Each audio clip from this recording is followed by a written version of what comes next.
제15장.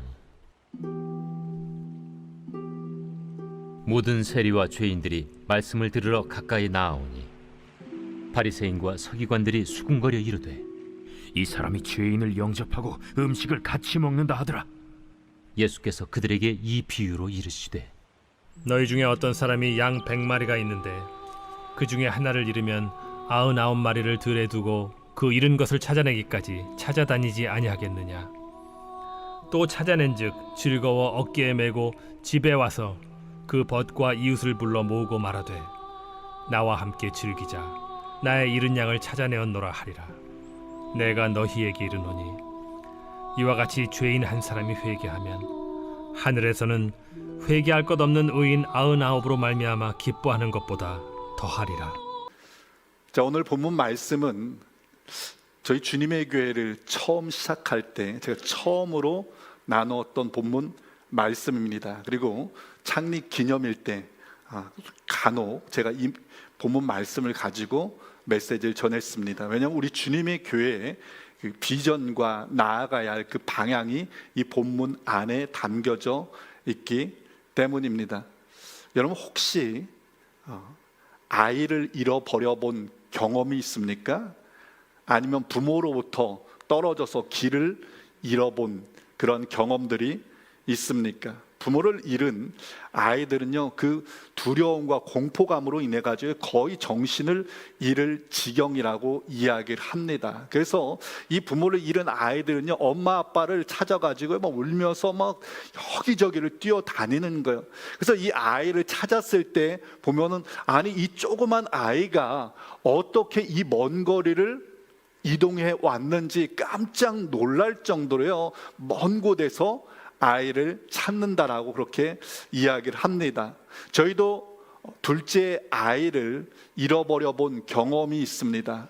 한 2돌 정도 되었을 때 필리핀에서, 그것도 시장 한복판에서 잃어버린 거예요. 필리핀은 이 어린아이들, 이 키드냅이, 납치가 굉장히 빈번하게 일어나는 곳입니다. 그리고 그때가요, 시장 한복판에 사람들이요 가득해 있을 때였습니다. 아이를 잃어버렸다라고 하는 그 사실을 알았을 때 제 마음속에 드는 첫 마음이, 이렇게 많은 사람들이 있는데 아이를 완전히 잃어버렸구나 라고 하는, 아이를 찾는 건 불가능하구나 라고 하는 그 공포감이 들어왔습니다. 그래서요, 정신없이 막 보이는 사람들한테 I lost my son, I lost my son, please help me, I lost my son. 나 아이를 잃어버렸어요. 아이를 잃어버렸어요. 우리 아이를 좀 찾아주세요. 헤맸습니다. 하나님의 은혜로 아이를 찾았어요. 두 사람이 그냥 아무 말도 하지 못하고 그냥 부둥켜 안고서 한동안 한참 울 수밖에 없었습니다. 아이를 잃어버린 것을 다시금 찾았을 때 그 기쁨은요, 말로 더 말할 수 없는 감사고 기쁨이었습니다. 오늘 본문 말씀은 누가복음 15장인데 여기에는요 3개의 비유가 연속으로 나오고 있습니다. 잃어버린 양의 비유, 잃은 동전의 비유, 그리고 잃은 아들의 비유, 흔히들 탕자의 비유라고 그렇게 이야기를 합니다. 모두가 잃어버렸다가 다시금 찾은 기쁨을 이야기를 하고 있는 겁니다. 이 이야기의 시작은 예수님이 세리와 죄인들과 함께 교제하는 것을 본 바리새인과 서기관들이 문제를 일으키는 것으로부터 시작되고 있습니다. 이 세리와 죄인들이요, 예수님의 말씀을 듣기 위해서 예수님께 왔습니다.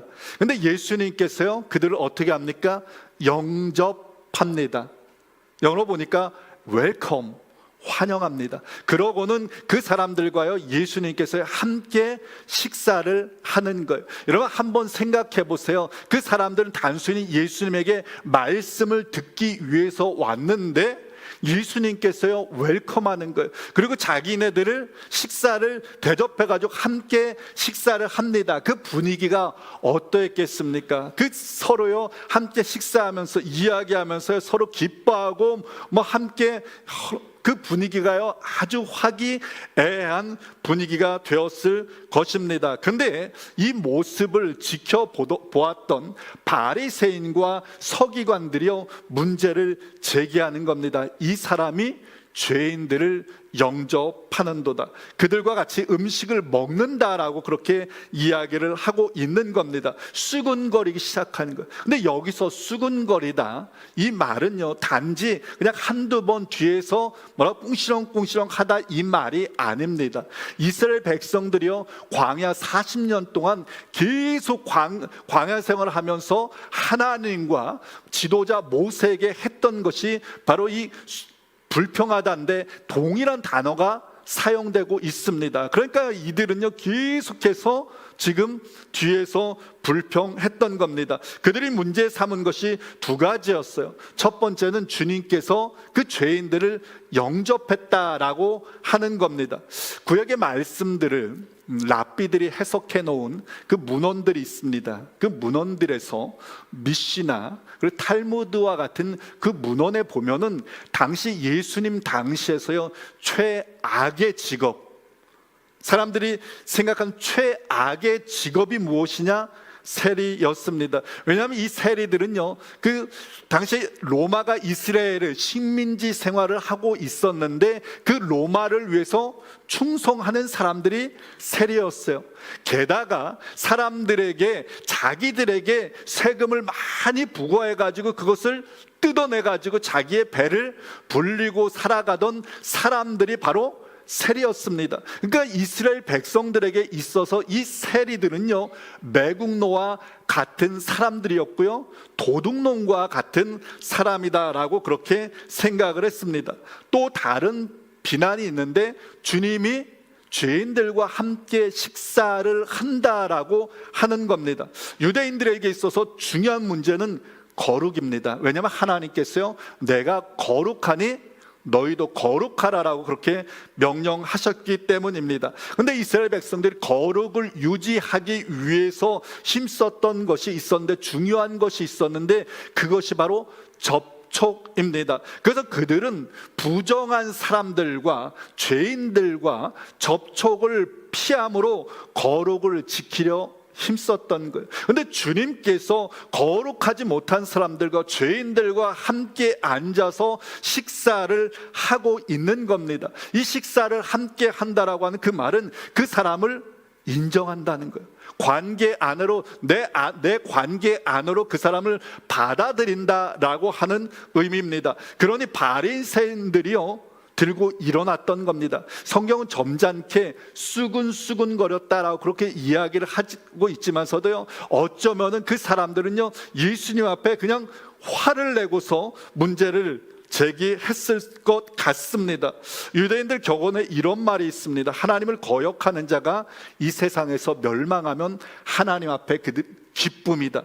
즉 죄인이 멸망되는 것이 하나님의 기쁨이다라고 그들은 생각을 했던 겁니다. 그러므로 자신들이 굳게 지켜왔던 그 율법, 그 전통을 깨뜨리고 죄인들과 함께 식사하고 있는 그 주님이요 이해할 수가 없었고요 그 주님께 분노하게 되었던 겁니다. 이런 상황 가운데 주님께서 세 개의 비유를 연속으로 이야기를 하고 있는 겁니다. 오늘 본문은 주님의 말씀을 듣고 있는 1차 청중이 누구인가 이것을 이해하는 게 중요합니다. 물론 예수님과 함께 식사했던 그 세리와 죄인들도 지금 이 비유를 옆에서 들었겠지만서도요 예수님께서 1차 청중 타겟으로 말씀하고 있는 그 대상은 바리새인들과 서기관들이었습니다. 주님은 그들에게 말씀하십니다. 너희 중에 어떤 사람이 양 100마리가 있는데 그 중에 하나를 잃으면 99마리를 들여두고 그 잃은 것을 찾아내기까지 찾아다니지 아니하겠느냐. 이 말씀은요 너희라면 어떻게 하겠느냐라는 말입니다. 너희 기준으로는 잃은 것 찾는 게 맞지 않겠느냐라고 주님께서 그들에게 반문하고 있는 겁니다. 바리새인들의 모습을 좀 더 극명하게 묘사하고 있는 것이 있는데, 세 번째 비유, 탕자의 비유입니다. 아버지가 집 나갔다가 돌아온 그 탕자를요, 잔치를 베풉니다. 근데 그 형이요, 밖에서 일을 하고 들어오다가 그 사실을 알고는요, 분노합니다. 난 지금까지 한 번도 아버지를 명을 어긴 적이 없다는 거예요. 아버지만을 위해서 일하고 열심히 일했는데 나를 위해서는 한 번도 아버지가 잔치를 베풀어 준 적 없다는 겁니다. 그런데 전 재산을 창녀들과 함께 다 날려먹은 저 못된 동생 녀석을 위해서는 아버지가 잔치를 베푼다는 겁니다. 섭섭하다는 거예요. 분노가 된다는 겁니다. 그래서 이 형이요, 나 아버지 집에 안 갈 거야 라고 하면서 밖에서 버티고 있는 겁니다. 여러분, 사실 형의 말이 다 맞습니다. 형은 아버지 집에서요, 열심히 일했습니다. 아버지의 명을 다 지켰습니다. 허튼 짓 한 번 하지 않았어요. 지금도 밖에서 열심히 일하고 들어오고 있던 그 중입니다. 형은 한마디로요, 모범생이라 이 말입니다. 이 비유에서 형이 바리새인들을 예수님께서 이야기를 하고 있는 겁니다. 그럼 여러분, 바리새인들이요, 불평한 이유가 무엇일까요? 그건요, 바로 공로주의입니다. 율법주의입니다. 내가 더 열심히 일했으니, 더 열심히 헌신했으니 더 인정받고 더 대우받아야 한다는 겁니다. 저는 이것을 모범생 신드롬이다 라고 그렇게 이야기를 하고 싶습니다. 여러분, 모범생은요, 보니까 모든 일에 열심히더라고요. 규칙도 아주 잘 지킵니다. 그로 인해서 사람들에게도 인정받아요. 스스로도 생각하기에 내가 인정받는 것이 마땅하다라고 생각을 합니다. 그런데 하나님의 은혜가요, 모두에게 공평하게 주어지는 거예요. 그것이 불편한 거예요. 그것이 불평이 되는 겁니다. 아니, 어떻게 나와 저 사람을 똑같이 대화할 수 있어?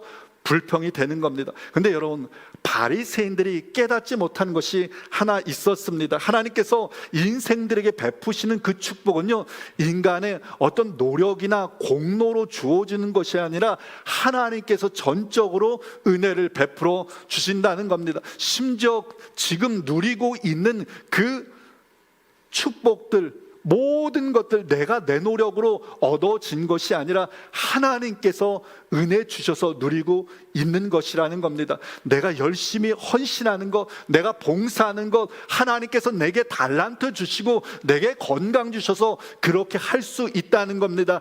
내가 지금 믿음 열심히 주를 위해서 헌신하는 것, 봉사하는 것, 하나님께서 우리에게 은혜 주셨기 때문이라는 겁니다. 이 은혜를 아는 사람은 자기를 높이지 않습니다.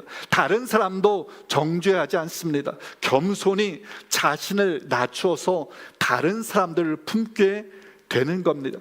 이 시간 나 자신을 좀 돌아볼 수 있었으면 좋겠습니다. 나는 지금 은혜 위에 서 있는 사람인가?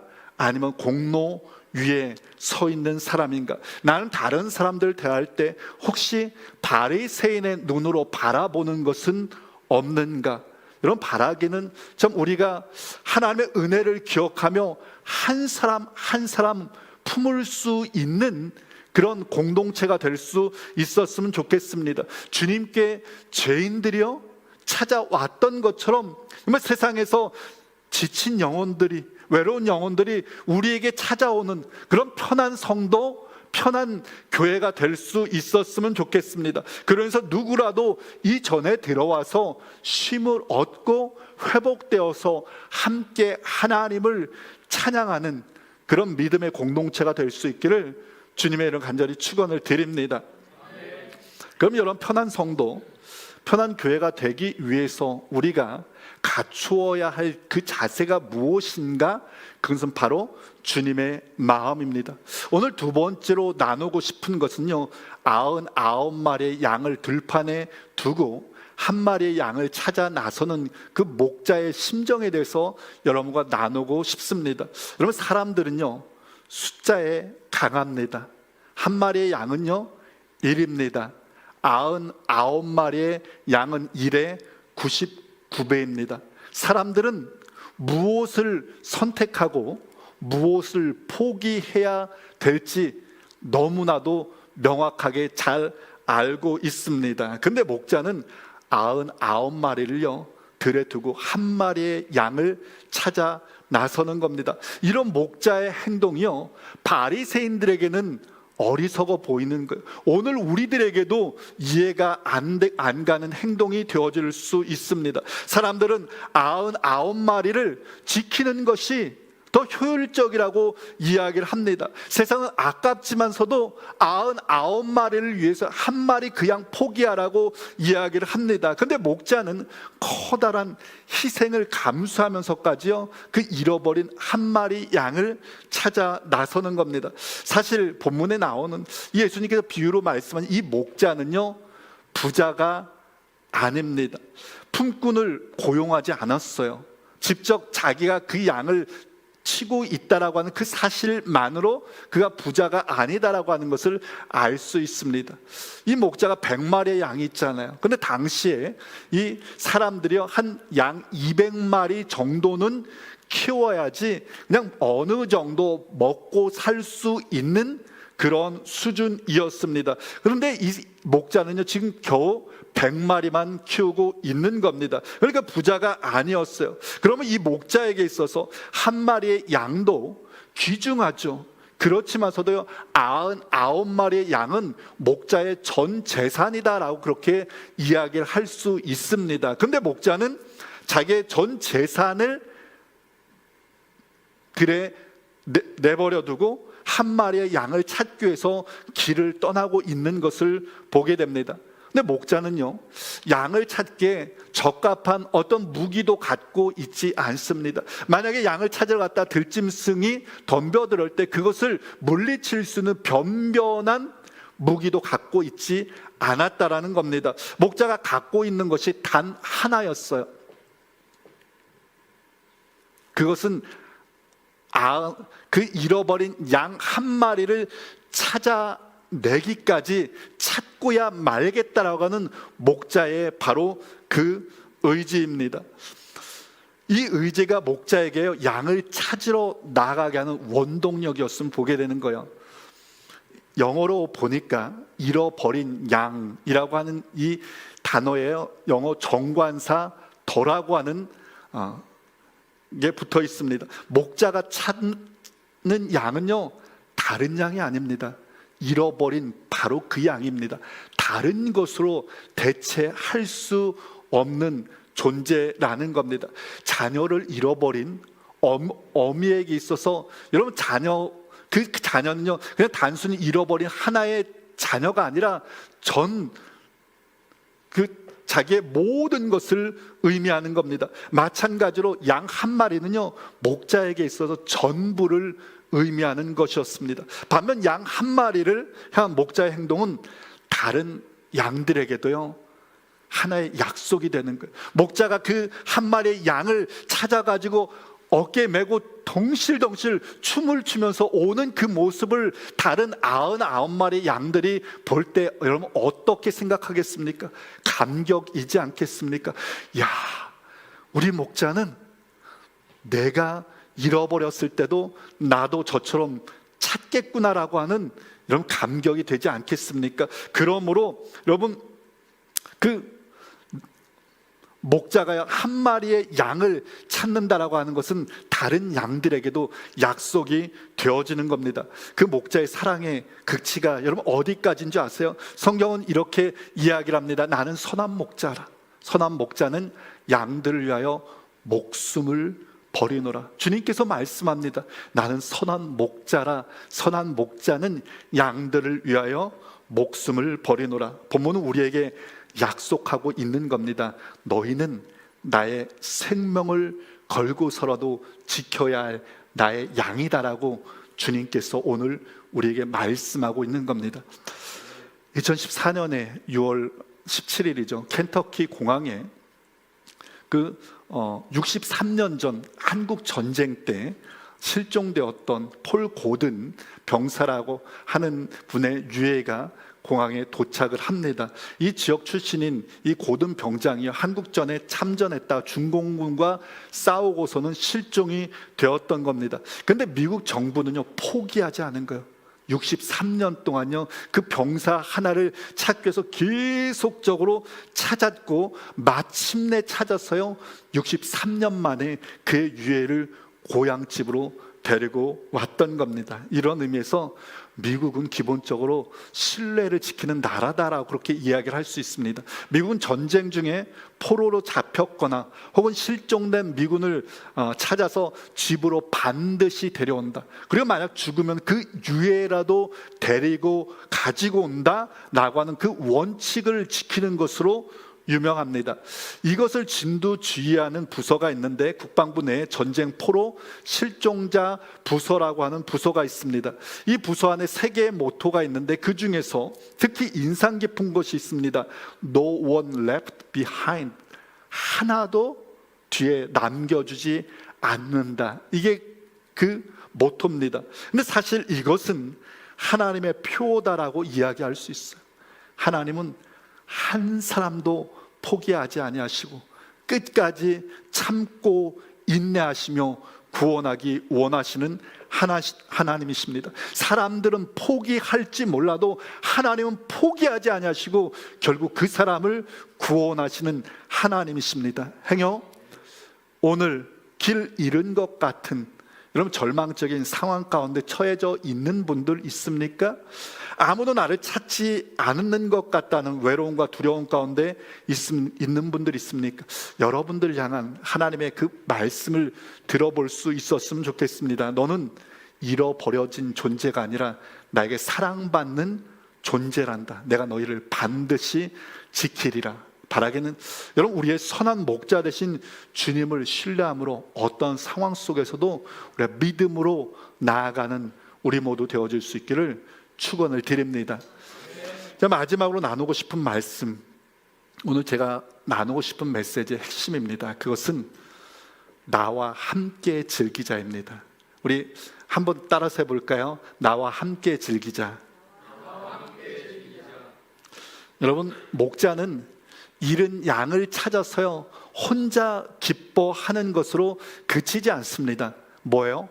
잔치를 베푸는 것. 이 비유의 하이라이트는 잔치입니다. 목자는요 그 양을 찾아서 친구를 부릅니다. 벗을 부릅니다. 그러고선 이야기하는 거예요. 나와 함께 즐기자. 누가 보면 3개의 비유가 나오고 있습니다. 근데 계속해서 우리 주님께서 말씀하고 있는 게 이거예요. 나와 함께 즐기자. 나와 함께 즐기자. 우리가 즐거워하며 기뻐하는 것이 마땅하다라고 계속적으로 3번씩이나 말씀하고 있는 겁니다. 나를 축하해 주세요가 아니라 나와 함께 즐기자입니다. 잔치집의 특성은요 풍성함입니다. 무엇보다 잔치집에는요 여러분 기쁨이 풍성합니다. 음식이 풍성합니다. 여유가 넘쳐납니다. 그래가지고 잔치집에서는요 지나가는 손님도 불러가지고요 좀 우리 집에 좀 들어가셔서 함께 먹고 가세요 라고 할 정도로요 여유가 넘쳐나는 곳, 그곳이 바로 잔치집입니다. 잔치집은 여러분 주인만 기뻐하는 곳이 아닙니다. 손님과 주인이 함께 기뻐하는 곳입니다. 주님의 교회를 향한 하나님의 비전이 바로 이것이라 이 말입니다. 주님의 교회는 잔치를 베푸는 그러한 곳이 되어야 하는 거예요. 잃어버린 양들을 찾아내어서 그들을 초청하여서 함께 기뻐하고 함께 나누고 함께 울 수 있는 곳, 그것이 그로 인해서 하나님의 마음을 나누는 곳, 그것이 바로 하나님께서 우리 주님의 교회에 주신 비전임을 여러분 기억할 수 있기를 바랍니다. 얼마 전에 저희 작은 아들이 그렇게 질문을 하더라고요. 아니 아빠, 세상에 왜 많은 나라들이 있는데 하나님께서 왜 유독 이스라엘만 선택해서 이스라엘만을 축복해 주셨지요? 제가 창세기 12장 아브라함을 부르셨을 때 하셨던 그 말씀을 가지고 설명해 주었습니다. 하나님께서 아브라함에게 이렇게 말씀하셨어요. 내게 복을 주어 내 이름을 창대케 하리니 너는 복이 될지라. 근데 여기서 너는 복이 될지라 이 부분을 You may be a blessing. 너는 복이 되게 하기 위해서 하나님께서 부르셨다라고 이해해야 된다라고 설명을 해 주었어요. 너를 축복해 준 그 이유가 너 혼자 잘 먹고, 아브라함을 축복해 준 그 이유가 아브라함 혼자 잘 먹고 그들 혼자 복받게 하기 위한 것이 아니라 아브라함을 축복함을 통해서 그 복을 다른 민족들에게 흘려 보내기 위해서 아브라함을 먼저 축복해 주신 것이란다. 그러면 그 복을 다른 사람들에게 흘려 보내기 위해서 우리들을 먼저 축복해 주신 것이다 라고 그렇게 설명을 했습니다. 그러므로 우리가 하나님에게 먼저 부름받았다라고 하는 것은 특권인과 동시에 사명이다. 어떤 아들이요 고개를 끄덕끄덕거리더라고. 하나님께서 우리 주님의 교회를 10여 년 전에 10년 전에 세워주셨습니다. 우리 주님의 교회를 처음 시작할 때 아이들까지요 12명이 시작을 했습니다. 자그마한 배 하나에 다 타고도요 야유회를 갔는데 자그마한 배 하나에 다 타고도 남을 정도로 그냥 작은 교회였어요. 하나님께서 축복해 주셔서 지금은 뭐 그런 배 몇 개 정도는 더 빌려야 될 정도로 하나님께서 우리 주님의 교회를 축복해 주셨습니다. 여러분, 하나님께서 우리 주님의 교회를 축복해 주신 이유가 무엇입니까? 그 축복은 나만 누리라고 축복해 주신 것이 아니라 이 말입니다. 나와 함께 즐기자. 하나님께서 나와 함께 즐기자. 그래가지고 우리 주변에 잃어버린 사람들, 주변에 소외되어 있는 그 사람들을 초청해서 함께 찾아가서 우리가 그들을 주님 전으로 초청하고 그들에게 함께 찾아가서 주님의 그 크신 은혜와 사랑을 나누기 위해서 하나님께서 우리를 먼저 불러주셨고 축복해 주셨고, 이것이 바로 하나님께서 저와 여러분들에게 주신 사명임을 기억할 수 있기를 바랍니다. 이제 말씀을 맺겠습니다. 지난 10년 전 주님의 교회에 하나님께서 하나님의 귀한 비전을 허락하시고 교회를 시작하게 하셨고 순간순간 힘과 능력을 더하여 주셨습니다. 그 하나님을 찬양합니다. 그리고 앞으로 펼쳐질 10년, 20년 하나님께서 가장 선한 길로 인도하실 것을 믿고 찬송합니다. 저는 그런 바람이 있습니다. 교회가 더 커지고 숫자적으로 더 많아지는 그것도 중요하지만서도 그것보다 우리 교회가 여전히 한 사람 한 사람을 귀히 여기는 교회, 돌아온 한 영혼 때문에 우리 모두가 함께 기뻐하고 그들을 품을 수 있는 그런 교회가 되었으면 좋겠습니다. 그로 인해서 주님을 기쁘게 하는 주님의 교회를 함께 세워나가는 저와 여러분들 되어질 수 있기를 주님의 이름으로 간절히 축원을 드립니다.